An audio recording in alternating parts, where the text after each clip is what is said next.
The Beatles. They were okay. I mean, I was never as big a Beatle fan as a Rolling Stone fan. I thought that the Rolling Stones were more entertaining for me because of the rhythm and blues basis of what they did. Lenny Bruce. I liked Lenny.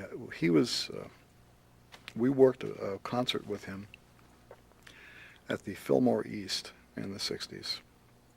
We were his opening act. And I remember meeting him in the front of the theater before the show, and I asked him to sign my draft card. And he says, "Sign it, I won't even touch it." The Peace Corps. I think the Peace Corps is a good idea. Did you ever have any idea of going? No, I'm not the outdoor type. Okay.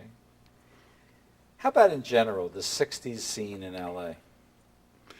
Well, the 60s scene in LA was interesting from a sociological standpoint because it took so long for the rest of the world to discover what was going on here.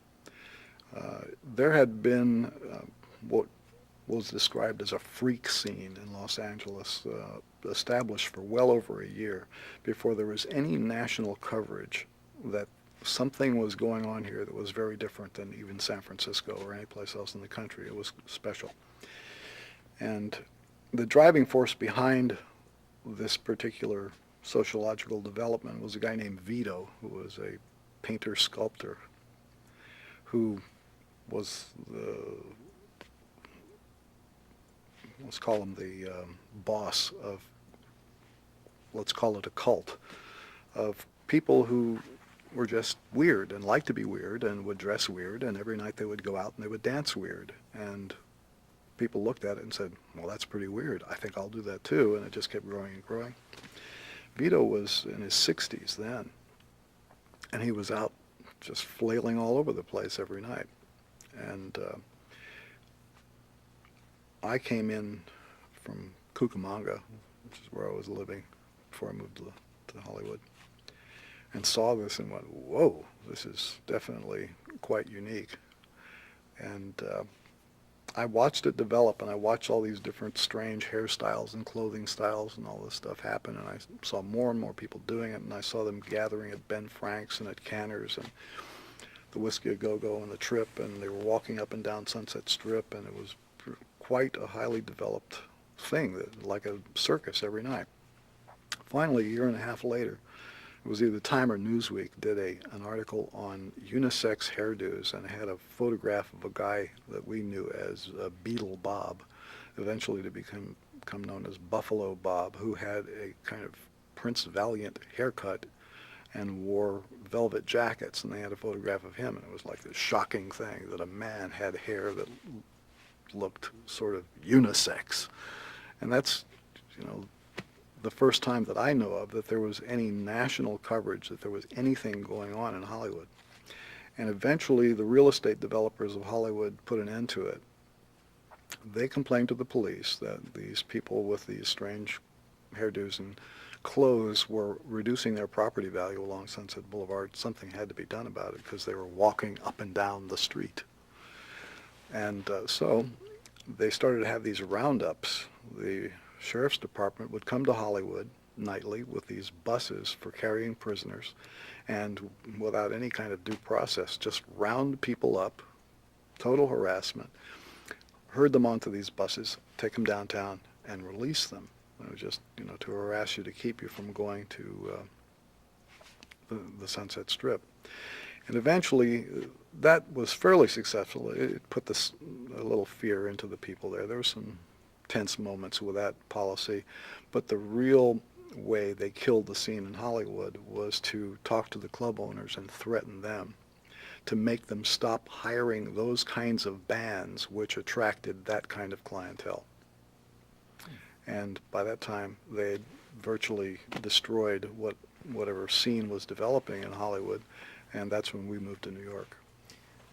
Talking about unisex nonconformists, one of the heroes of the century, way ahead, way before the 60s, had that look. Your comments. Albert Einstein. He had good hair, and the thing that I like about Albert Einstein, I hope it's not an apocryphal story, but He liked the television show that I liked, which was Time for Beanie. I heard a story that he left an important meeting at one time telling the people that he had to go watch Time for Beanie. And I hope that's true. Well, we know for a fact that he also loved the character and connected with Sid Caesar to tell him. Actually, Oppenheimer told Sid Caesar that Einstein loved the professor. Do you remember the character? No. You don't remember Sid Caesar's professor? No. That's a fact. So Einstein did like television, so maybe it's not apocryphal. Oh, I wonder whether he watched wrestling then. I wonder. Well, 1964, if you would talk a little bit about the Mothers. What do you want me to say? I don't know. How did it happen? I got a phone call from a guy that I'd done some recording with in the past named Ray Collins. He was working with a bar band at a club in Pomona called the Broadside, and he had had a fist fight with their guitar player, and they needed a substitute guitar player for a job on the weekend. And so I was the substitute, and I went down there and played. It was basically dance music, Louie Louie and Midnight Hour and all that kind of stuff. And I kind of liked the band and suggested that if we were to learn some original material, that it would be possible, theoretically possible, to make a record. And the guy who was the leader of the band was a sax player named Davey Coronado.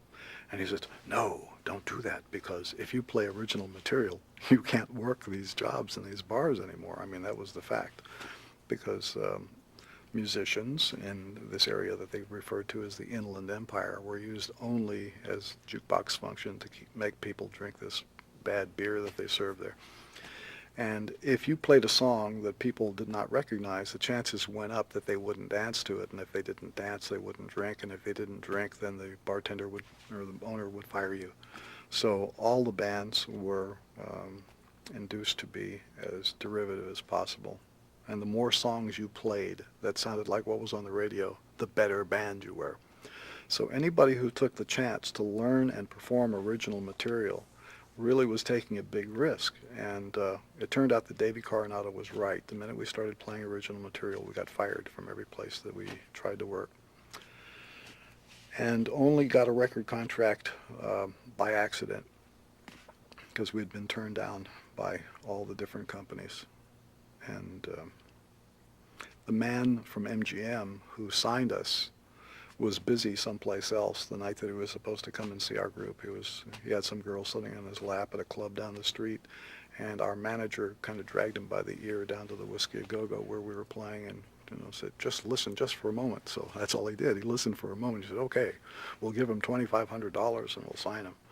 And he had no idea what we really did, because he walked in while we were playing a boogie and left before we did anything weird. So you can imagine how shocked he was when I think the first tune that we recorded when we made the Freak Out album was Anyway the Wind Blows, or something easy. But the second tune was Who Are the Brain Police? And MGM was a New York-based company, and he had to commute back and forth from Hollywood to New York in order to sign and record these West Coast groups. And I saw him climb on the phone through the window in the control room as soon as we got into this thing. It's like he was calling the head office to say, well, I don't know what it is, but they're doing it out there. Did you invent the name Mothers of Invention? Yeah. Just like that? Yeah. Maybe, if people are interested, maybe you could use it in the phrase. Well, the band was called the Mothers, and the record company said, well, after we had already made the album and it was about to be released, they came to the conclusion that they couldn't really release a record by anyone called the Mothers because disc jockeys wouldn't play it, because they wouldn't say the name of the band on the air, which I thought was absurd. And they were going to cancel our contract. So out of necessity, we became the Mothers of Invention. Poof.